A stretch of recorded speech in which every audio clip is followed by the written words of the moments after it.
सबसे पहले मंदिर चलना, उसके बाद फिर दूसरा काम करना। यहाँ से ये हमारी धर्म की परंपराएं, धर्म की धाराएं बढ़ती चली जाती हैं। लिख कर के नहीं, लग कर के धर्म के संस्कार दिए जाते हैं। मात्र हम लिख कर के गए तो उस लिखने से काम नहीं होगा, उसको करके, उसको पढ़ के, उसको सुन करके, उसको सामने वाले को बता करके तभी धर्म की परंपराएं चलती हैं। आज ये परंपराओं हमारे पास जो आ रही हैं कैसी है? आज हमारे पास उस धर्म की, उस तत्व की, जिनवाणी की इतना जो सारभूत है, कितना है? बहुत कम है भाई। क्यों? धीरे धीरे धीरे धीरे धीरे धीरे धीरे धीरे क्या होती चली जाती है। एक आचार्य जी का बहुत अच्छा उदाहरण है, देखिए कि आज हमारे पास भगवान की वाणी, भगवान का उपदेश किस रूप में है, कितना है। अपन पढ़ते थे एक जिनवाणी स्तुति, वीर हिमाचल तैनिक सी गुरु गौतम के मुख कुंड धरी है। जो पुरानी जिनवाणी स्तुतियां उनको पढ़ना है तो उसमें है लिखा, तो सबसे पहले वीर हिमाचल, गंगा की एक कल्पना की है उसमें, है ना। तो वीर हिमाचल, महावीर रूपी हिमाचल, यानी उस पर्वत से ये जिनवाणी रूपी गंगा की क्या निकली? ऐसी विशाल धारा निकली, विशाल धारा निकली और गिरती है जैसे गंगा नदी जहां से निकलती तो सबसे पहले कहाँ गिरती है? कुंड में गिरती है। तो कौन से? तो हिमाचल रूपी गंगा वीर हिमाचल से निकली, गुरु गौतम के मुख कुंड धरी है। वहां आकर के गिरी और वहां से उस धारा को उस कुंड के माध्यम से अलग अलग छोटे छोटी धाराओं में विभाजित होती चली जाती है। उनकी इच्छा के अनुसार विभाजित होती। गौतम गढ़धर के माध्यम से वह जिनवाणी का सार सभी जीवों को अपने हिसाब से उसमें लिखा कि जो जैसे त्रिंच है तो त्रिंचों के हिसाब से उस जिनवाणी का सार मिलता है। मनुष्य है तो कौन से क्षेत्र का मनुष्य? कोई कन्नड़ को है, कोई दक्षिण भारत को है, कोई वागड़ को है, कोई गुजराती है, कोई मराठी है, आदि आदि। तो सबको महाराज उसके अनुसार, उसकी भाषा के अनुसार 18 महाभाषाएं होती हैं, लघु 7 शतक भाषा समेत 18 महाभाषाएं, 700 लघु भाषाएं। इतनी ऐसी जिनवाणी को वहां से गढ़धर परमेष्ठी के माध्यम से वो जिनवाणी को विभाजित किया जाता है। अब आप कहोगे महाराज गौतम गढ़धर तो बड़े, सबसे बड़े ट्रांसलेटर माने जाएंगे। नहीं, ये समुद्र की एक महिमा है। आपको एक वहाँ कोई कंप्यूटराइज नहीं है कि यहाँ से कहते महाराज यहाँ से एक बाल बोला तो सबको ट्रांसलेट अलग अलग हो जाता होगा। जैसे आज के सिस्टम ऐसा है, बाल कोई एक लेक्चर देता है और कोई देश के सबके अलग अलग हैं तो सबके ट्रांसलेटर हो, उसका सिस्टम ऐसा है कि एक बोलते हैं, उनके अपने वो लगे हुए हैं, वैसे ट्रांसलेट होते हुए उनके पास वो पहुँचती चली जाती है। समुद्र में, ये आज की बात कर रहे हो, समुद्र में तो इससे पहले हमारी सारी व्यवस्था कैसे होती थी। कुछ बातें को आपको प्रैक्टिकल करके दिखाया जाता है, बताया नहीं जाता। हमारे यहाँ भगवान की वाणी 18 महाभाषाओं से युक्त थी। महाभाषाएं जो बहुत बोली जाती हैं, प्रमाणिक होती है। ये तुम्हारी जो क्षेत्रीय भाषा है, जैसे यहाँ बागड़ में आ गए तो आप लोग बागड़ी बोलते हो, है ना। क्षेत्र के तरह अलग अलग जहाँ जाओगे बदलती रहती है, भाषाओं में अंतर आता रहता है। यहाँ गुजरात में थोड़े और जाएंगे गुजराती आ जाएगी, और उस गुजराती में भी कई तरह की गुजरातियाँ हैं। जैसे तुम्हारी मिक्सिंग हिंदी और गुजराती मिली हुई है, तो दोनों का मिला हुआ संयोग है तो उसका नाम बागड़ी हो गया है। ऐसी है तो सब भाषा है। तो वहाँ से चलते चलते जब आया तो भगवान की वाणी सबको अपनी अपनी भाषाओं के रूप में परिवर्तित हो जाती है। अब लेने वालों ने लिया, अब लिया, वहाँ से लेकर के आए तो आचार्य जी ने एक बहुत बड़ा उदाहरण, अच्छा उदाहरण चिंतन दिया था। जैसे एक बहुत बड़ी बर्फ की सिल्ली है ना, तो उसको एक गौतम गर्दन के माध्यम से वो आए और ऐसे सुत धारा आचार्य द्वादशांग के पाठी ऐसे आचार्यों के पास वो बर्फ की सिल्ली आई। वहाँ से फिर द्वादशांग के फिर 11 अंग के धारी आ गए, फिर 10 पूर्व के धारी आ गए, और बढ़ते घटते घटते घटते ऐसे चलते चलते जैसे आप एक बर्फ की सिल्ली को हाथ लगाते जाओ, एक दूसरे को देते जाओ, तो वो बर्फ की सिल्ली क्या होती चली जाती है? घुलती जाती कि नहीं, क्या बढ़ती जाती है? घुलती जाएगी, घुटती जा रही, घटती जा रही, घटती जा रही है। उसके बाद फिर अंगधर आचार्य, सुतधर आचार्य, कितने आचार्य हमारे ऐसे आते चले जा रहे हैं। और ऐसे आचार्यों की परंपराओं से आचार्य कुंद महाराज आ गए। और जब देखा कि पहले हमारे सबसे ऐसे अंगधर आचार्य, एक अंग के धारी, मात्र आचार अंग के धारी आचार्य बचे, कौन? धरसेन महाराज। यहां तक कोई ग्रंथ लिखा नहीं जाता था, धरसेन महाराज तक कोई ग्रंथों को लिखता नहीं था। वो बैठ जाते थे, हम सुन लेते थे। उस समय कोई सामने ऐसे पढ़ने पढ़ाने वाली किताबों की जरूरत नहीं होती थी। लोग सुनते थे, सुनकर के उनको याद हो जाता था। इतना एकाग्र व्यक्ति होता था, क्षयोपशम इतना अच्छा होता था पहले के आदमियों का, क्योंकि पहले का खान पान अच्छा था, इसलिए व्यक्ति का एकाग्रता भी अच्छी थी। आज के व्यक्ति की एकाग्रता क्यों भटक गई है? क्यों भटक रहा है? क्यों? उसमें कहा मन में चंचलता आने का कारण है कि आज के व्यक्ति का खान पान शुद्ध नहीं रहा। इसलिए पहले के लोगों की याददाश्त, अभी तुम्हारे पुराने बुजुर्गों की देखते थे तो पूरे सब कुछ याद रहता था। जब से मोबाइल आया है सबकी याददाश्त तोड़ा डाली है।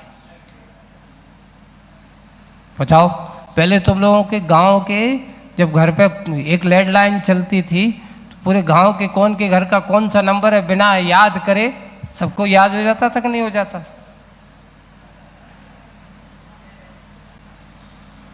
जब से मोबाइल आए तो मेरे को कितने नंबर याद है? तुम्हारे बेटे को नंबर याद नहीं होता। बेटे से पूछो, कहीं पिताजी को कहीं देखना पड़ेगा। क्यों? जो सब कुछ सेफ है। ये दशाएं हो गई। क्यों? हमने अपने आप की क्षयोपशम की दशा ये बना डाली है।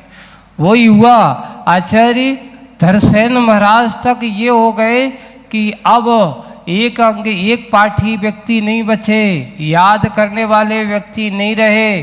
तो उन्होंने चिंता हो गई। सोचिए, आज से 2000 साल पहले की बात है ये, कम से 2-2,500 साल, 2000 के देना चाहिए। दर्शन महाराज की बात उस समय की बात है।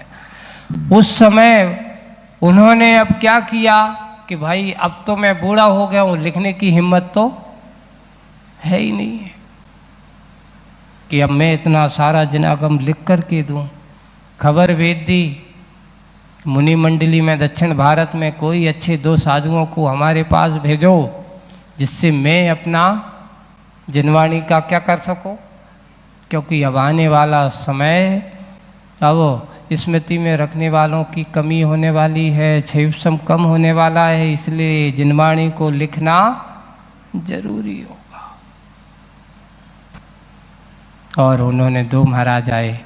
ये पुष्पदंत भूतबली महाराज उनका नाम नहीं था। ये तो महाराज ने जब परीक्षा के बाद धरसेन महाराज ने उनकी परीक्षा ली कि वास्तविक इनके पास एकाग्र चित्तता है कि नहीं, तो उन्होंने एक मंत्र दिया कि भाई आप दोनों मिलकर के इस मंत्र को सिद्ध करो। अब दोनों को मंत्र दिया एक में अक्षर कम था, एक में अक्षर ज़्यादा था। अब हुआ ये, विद्या सिद्ध तो हुई, लेकिन एक अक्षरी वाली थी तो उसको थोड़ी सी विकृत हुई, कम वाली थी हीन हुई। कारण क्या है? उन दोनों ने चिंतन किया कि कहीं कहीं ना कुछ गड़बड़ है, और उन्होंने देख करके मंत्र को अच्छे से देखा, ओहो इसमें तो एक अक्षर ज़्यादा है और इसमें एक अक्षर, मंत्र को सुधार करके किया,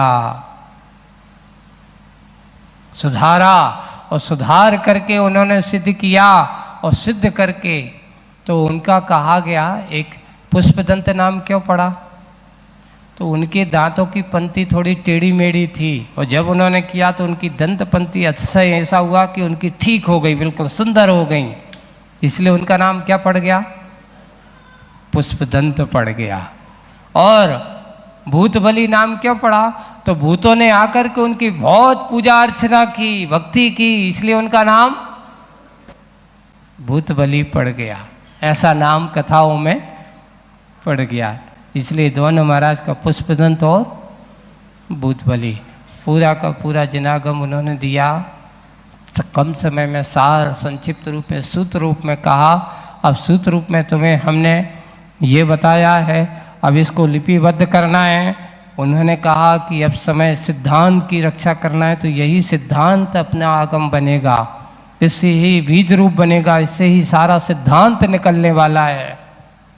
तत्व की व्याख्या की गई और उन्होंने उसको लिपिबद्ध किया। लिपिबद्ध कहाँ हुआ? देखिए यहाँ पास में ही अंकलेश्वर में। जब वहाँ से उन्होंने कहा कि देखो अब तुमने पढ़ लिया है, यहाँ से विहार करो, दोनों महाराजों का विहार करा दिया और वे अपने आप में ध्यान में लीन हो जाते हैं। उनकी समाधि गिरनार जी में। दर्शनाचार्य महाराज की गुफा किसने देखी बताओ? सब लोग गिरनार जी की यात्रा करी? दर्शनाचार्य महाराज की गुफा देखी? कोई ने नहीं देखी। क्यों? इतना समय नहीं होता अपने पास। पहली टोक है ना, जैसे अपन जाते हैं ना जहाँ, वहाँ पर दर्शन आचार्य महाराज की थोड़े से नीचे पहाड़ के अंदर मंदिर के साइड में जाते हैं, वहाँ से नीचे उतरते हैं, वहाँ पर दर्शन आचार्य महाराज की गुफा है। जब आचार्य श्री के साथ में गए थे हम लोग, उस समय देखा, ओहो कितना सुंदर दृश्य है। यहाँ बैठ कर के पुष्पदंत भूतबली महाराज को धवला पढ़ाया। आचार्य श्री ने कहा देखो ऐसी जगह है, बहुत सुंदर है, साइड में ऐसे एकदम मनोहारी दृश्य है, कोई कोलाहल नहीं, शांत, एकदम शांत, बहुत सुंदर गुफा बनी हुई है वहाँ पर। लेकिन अब अपना जाना बंद हो गया, तो ला करके वहाँ जब देखा तो कहीं चिलम पड़ी थी, कहीं लोदर की राख आग पड़ी थी। लोगों ने वहाँ जा कर के कुछ जादू टोना मंत्र तंत्र सिद्धि आदि करते थे, वहाँ पर होंगे। वहाँ देखा तो कुछ लोग जाते होंगे वहाँ पर। देखा आचार्य श्री बैठे, वहाँ की कुछ फोटोएं हैं। आचार्य श्री दर्शन आचार्य महाराज की गुफा के वहाँ बाहर बैठ करके हम सब लोगों ने 10-15 मिनट ध्यान किया। वहाँ बैठ करके कितना अच्छा मनोरम दृश्य है। सामने बिल्कुल खाई, ऐसा पूरा जंगल, बहुत बड़ी खाई है, हरा भरा, पत्थरी पत्थर, चट्टान ही चट्टान। तो ऐसे दर्शन आचार्य महाराज की गुफा को भी उस समय देखा था। वहाँ से पुष्पदंत भूतबली महाराज को विहार करा दिया। विहार कराने के बाद उसको लिपिबद्ध किया गया, 6 खंडों में विभाजित जिनवाणी की गई, इसलिए उसका नाम क्या लिखा गया? सतखंडागम। 6 खंडों में लिख करके लिपिबद्ध हुआ। और लिखते लिखते चतुर्मास में पूरा चतुर्मास हो गया। चतुर्मास के बाद गर्मी आए, गर्मी के ज्येष्ठ मास पर सुत पंचमी को जो पड़ा था उसको उन्हें लिपिबद्ध किया गया। और उस दिन जब वो आगम लिखा गया तो विशेष श्रावकों ने उस समय महोत्सव मनाया, इसलिए इसका नाम क्या पड़ गया? सत पंचमी महोत्सव मनाया जाता है। जिनागम का उदय जो आज हमारे पास है, इसको बीज रूप में है, सतपंचमी महोत्सव आचार्य पुष्पदंत भूतबली महाराज के द्वारा सिद्धांत ग्रंथ की रचना की गई थी। उसके ऊपर फिर टीकाएँ हैं, बड़ी बड़ी टीकाएँ लिखी। वीरसेन महाराज ने टीका लिखी और भी हमारे अनेक आचार्यों ने टीका लिखी और उसको बेस बना करके बड़े बड़े ग्रंथों की रचनाएँ हुई। ऐसे सिद्धांत ग्रंथों को रचने गए। तो ये आज हमारे पास जो है इतना भंडार था, आप गोस्था है। जैन आगम की दृष्टि से देखते हैं, जैन शास्त्रों के इतने बड़े भंडार थे, इतने बड़े भंडार थे कि उस समय कुछ लोगों ने विद्वेष भाव के कारण से हमारे शास्त्रों को जला दिया। राज शासन आदि होते थे और उस समय देश भावना रखती तो कहते 6-6 महीने तक शास्त्रों की होली जलाई गई, लगातार चलते रहे। अब आज हमारे पास जो कुछ बचा है, तो बंधु आचार्य जी कह रहे थे भैया वो सिल्ली आते आते हमारे पास क्या है, अब सिल्ली तो बची ही नहीं, अब तो थोड़े बहुत हाथ गीले ही हैं। बाकी जिनवाणी अपन सोचते कि हमारे पास बहुत है, तो उन्होंने कहा नत्थी आगम जो कैसा है, अनंत बहुत है, इसका पार नहीं है। अंतो नत्ति सुदीनम कालो थोवो वयम च दुम्मेहा। ऐसा आचार्य पुष्प का नाम उसमें पंचस्तिकाय में गाथा टीका में आई है कि बहुत अंतो नत्थि सुदीनम, सुद का कोई पार नहीं है, इसको पार पाना अपन सीमा नहीं है। आज हमारे पास है क्या, बहुत कम है। हमेशा अपने आप को उसमें लगाए रखता है, ऐसे ही उसको पाने की चेष्टा करता है। साधु हमेशा ऐसे गुरुओं की कृपा, अगर जिनवाणी का सार अगर होता है तो कहाँ से मिलेगा, ऐसे गुरुओं के माध्यम से। अगर पुष्पदंत भूतबली को धरसेन महाराज वे भी होते ही जंगल में बैठे रहते, चले जाते, तो आज तुम्हारे पास इतना बड़ा सिद्धांत का सार तुम्हारे पास नहीं होता। उन्होंने वन को छोड़ करके इस तरफ मुख मोड़ा, शिष्य की ओर मुख मोड़ा, उसी का परिणाम ये है कि आज तुम्हारे पास सचखंडागम जैसे शास्त्रों का समागम है।